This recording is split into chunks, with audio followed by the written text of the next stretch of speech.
and welcome to Ivan Reads.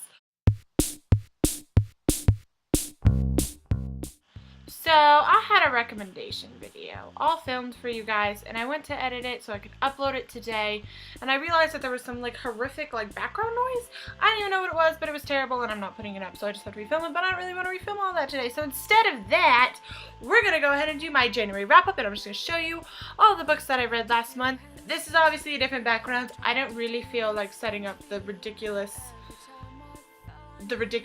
that makes it so I can film it in front of my bookshelves today, so you just get that one, but that's okay because it's still a pretty bookshelf. In January, I managed to read the 10 books that I set out for myself as a goal, and overall I enjoyed most of them. There was only one, kind of two that I wasn't a huge fan of, one that I didn't really like at all, so let's dive in.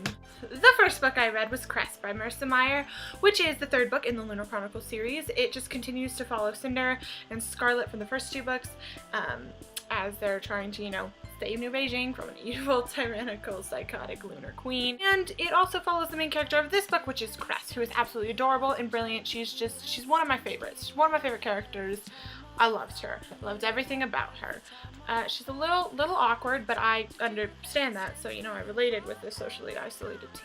If you haven't started the series yet, you need to pick it up. What are you doing with your life? I mean, come on. The next book I read, I actually don't have a copy of. I checked it out from the library, and it's The Kiss of Deception by Mary E. Pearson. I think that's right. I don't know if her first name is, but the last name definitely is. So if I'm wrong, just correct me in the comments below as you would you. I gave this book a 3.5, kind of 3 out of 5 stars. It was really great, and the fact that the characters were absolutely wonderful.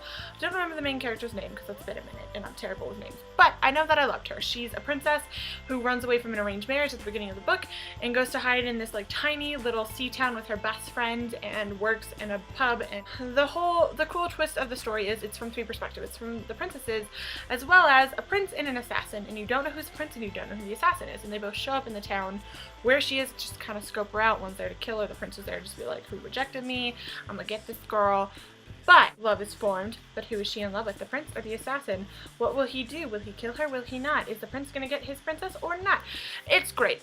Go read the book. The only issue I had was it was a little bit slow, in all honesty. It took me over a month to read, put me in a bit of a reading slump just because there were some really slow-paced scenes. Her descriptions are beautiful, but on occasion were a little too long.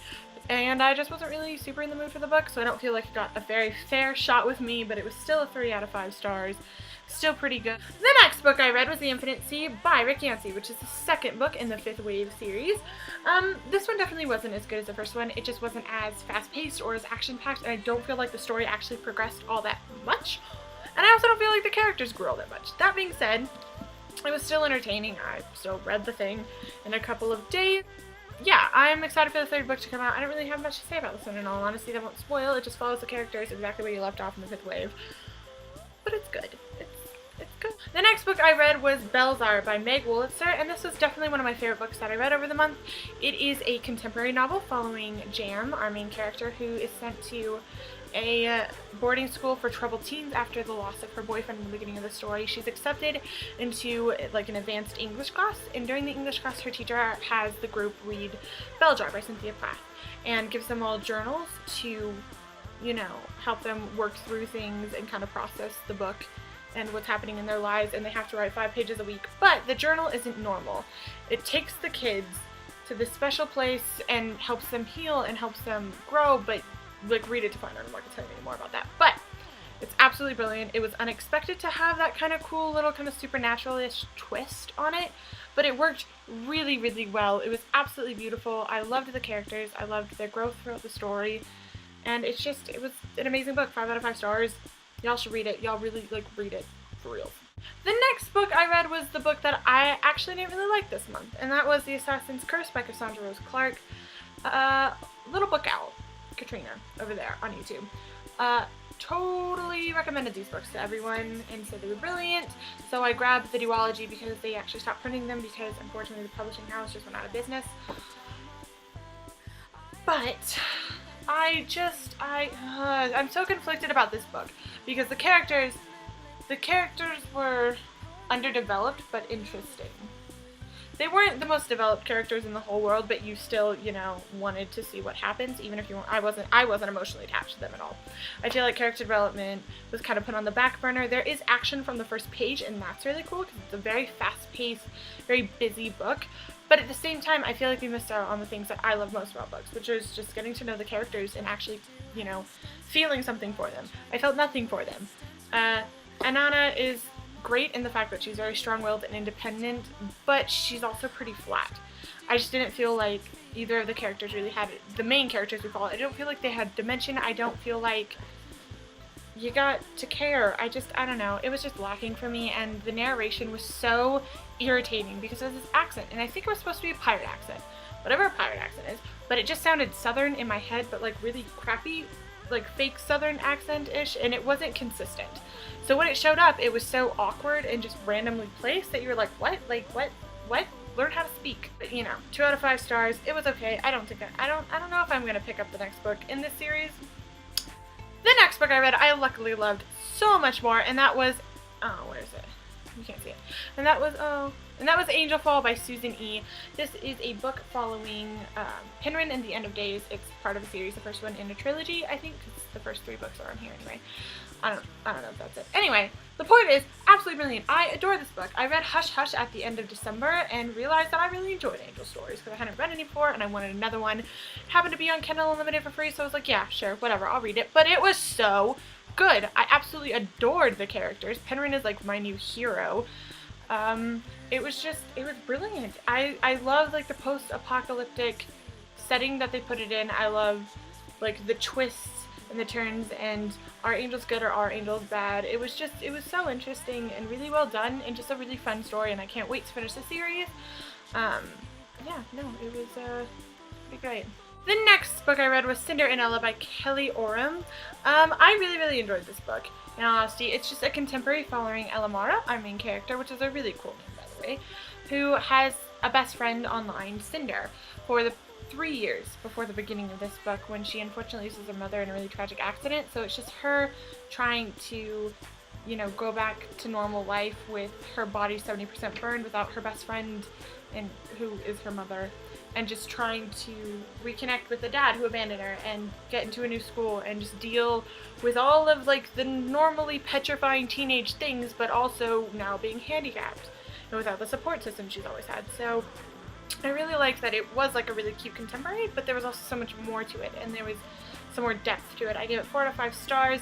I really liked it. The next book I read was A Great and Terrible Beauty by Libba Bray. This is the first book in the Gemma Doyle series, trilogy, whatever, I don't know which one it is. It follows Gemma to a boarding school in London where she is going to learn how to be a proper wife. Oh yeah.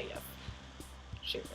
Anyway, it's great because there's some kind of paranormal twist to it. She has these abilities that she doesn't know about until she has a vision of her mom dying, and then her mom dies that way, and that's how she ends up at the school. But it's just her kind of trying to figure out what's going on. Like, what are these abilities? What is she supposed to do with them? What is she not supposed to do with them? Is she going to die like her mother, or is she going to somehow manage to survive? But really great. I definitely want to continue on with the rest of the series. I love historical fictions. I don't read enough of them, so it was really nice to get back into it. Yes, I thoroughly enjoyed this book. The next book I read was Branded by Abby Kettner and Missy Kalicki. I mispronounce her names, whatever, sue me, I don't care. I tried. Okay. This is the first book in the Sinner series. It's in a world, a dystopian world, where if you're accused of one of the 7 deadly sins, you go to the hole, which is like this giant prison nightmare. Like, it's awful and like really horrific and cruel and just a total mess. Anyway, I loved this book. It was so well done. I adored the main character, Lexi. I adored Cole, who is like her interest, as there is in young adult novels. I loved the side characters so much. I don't want to say anything because I don't want to spoil the book, but it's so good. It's absolutely brilliant. You guys have to read it. Fair, like, warning. Triggers. There are triggers in this book. Lexi goes through some really horrific abuse that you see in these kind of like flashbacks. So just be prepared for that. Like, if that freaks you out, if that like agitates you, triggers you, whatever, just avoid, not worth your mental health. But super good book for those of you who don't mind that kind of thing, or if you kind of want to power through it. But yeah, it's absolutely brilliant. I can't wait for Hunted to come out. Yes. so good. Last book that I read in January was The Iron King by Julie Kagawa. I loved this book. I don't read a lot of fairy books. I really don't. Just because I don't feel like there are a ton of them, and also just because I don't know. I don't really know. I don't have a good excuse. But I loved it.